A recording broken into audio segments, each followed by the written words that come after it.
Nakatry na ba kayong maglitsyon ng baboy na napakasarap naman talaga at mapadpad dito sa napakagandang dagat namin at manguha na rin ng napakaraming isda at nagkisikisipa at kilawin dito sa dagat namin at pursyon na mabubungkag na naman at mawawagtang na naman ang bahaw nito at samahan nyo kami.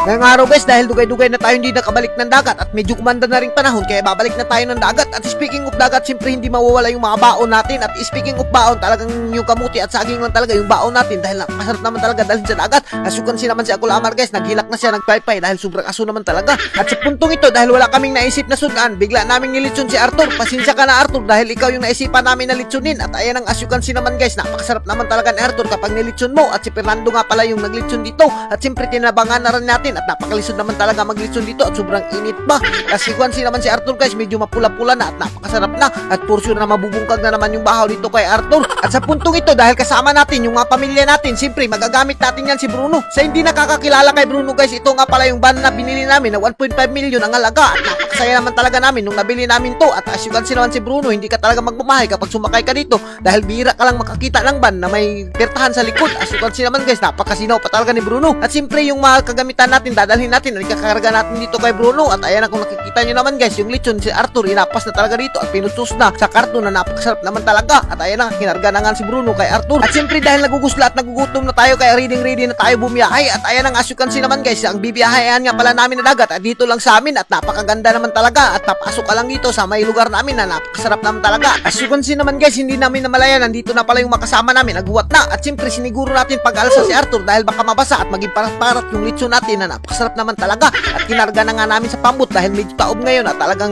malilisudan tayo tumabok dito kapag unas. Kasama nga pala yung mga mama namin dito. Shout out sa inyo, mama, buhay kayo hanggat gusto nyo. At siyempre sumakay na kaagad si Ivy sa pambot at ako nagbaktas lang tayo dito dahil hindi natin pwede paandaron dahil musangko. At ayan nga, tinuklod na nga natin. At sa punto ito ay nakaabot na nga tayo dito sa floating cottage natin at may mga dala tayong mga saging dito, mga sudan na paklay na napakasarap naman talaga, masinugba, mangkarlang at iba pa. At pursure na mabubungkag na naman talaga yung mga bahaw nito at magugusla na naman yung mga marites na manunod sa atin. At sinima-sima ko na nga yung puto na napakasarap naman talaga. As you can see naman guys, yung lugar namin dito napakaganda talaga. At bukod sa mag-outing ka na at pwede ka pang manghinas dito ng mga bat na napakasarap naman talaga. As you can see naman si mama, hindi talaga siya mahiluna dahil manghinas talaga siya ng bat na napakasarap naman talaga. At sa puntong ito ay madaanan kami dito ng mamukot na napakasaya naman talaga nila. At shout out sa inyo, mabuhay kayo hanggat gusto nyo. At napakalisod naman talaga mamukot dito at nakakuha sila ng napakaraming isda at napakapresko pa at nagkisi-kisi pa talaga. At as you can see naman guys, napakapresko niyan at napakasarap naman kilawin niyan ng mga budas, mga kugitan na napakasarap naman talaga. Alam nyo ba guys, sobrang mura lang talaga yung mga isda dito. Mabibili mo lang yan sa halagang 150 pesos at napakasaya naman talaga nila kapag nahalinan sila dito at napakamura ng mga isda namin kaya pinaputos na namin sa silupin na napakasarap naman talaga. At as you can see naman guys, shout out kay Kuya Luloy na napakabait naman talaga at binigyan talaga kami ng napakaraming isda at nakakita pa nga ako ng saang dito na napakasarap naman talaga.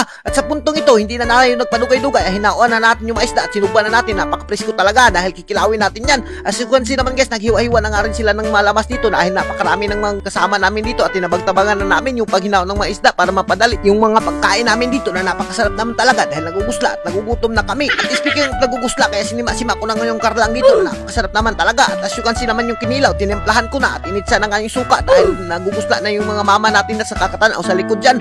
At as you can see naman guys, tinemplahan ko na, ganyan lang yung pagtimpla ng suka, kailangan mong imikos-mikos lang yan. At as you can see naman guys, kinumot-kumot lang na antilisel para mawala yung langsa ng mga isda natin. At ayan, kung nakikita nyo naman guys, binalhin na sa tupperware na naputi na napakasarap naman talaga. At ganito lang talaga yung maputrip namin dito at napakasaya naman talaga namin. At as you can see naman guys, napakasimpleng handaan lang to pero napakasarap naman talaga at for sure na magugusla na naman yung mga manonood sa atin. At kung umabot ka sa video na to, mag-comment ka lang kung taga saan ka para malaman na rin namin kung saan umabot yung video namin at i-mention nyo na yung mga pamilya nyo at mag-food na kayo ng ganito. At speaking of food trip, yung makugita nga talagang sinagol ko na sa kinilaw natin na napakasarap naman talaga at sobrang presko pa at hindi ka talaga magmamahay dito at inilawan ko na at for sure na mabubungkag na naman sa sobrang sarap talaga. At siyempre nagsahom-sahom na nga sila papa dito at pati yung mga bata. Ang kagandahan dito sa lugar namin ay puti talaga yung white sand. At sa puntong ito ay in-unboxing na nga namin si Arthur na napakasarap naman talaga. As you can see naman si Arthur guys, paglabas niya at sobrang sarap naman talaga at sobrang puti pa at sobrang brown pa talaga yung panit niya na napakasarap naman talaga at medyo kumuyos na nga siya dahil nahanginan na at medyo nabasa siya ng dagat.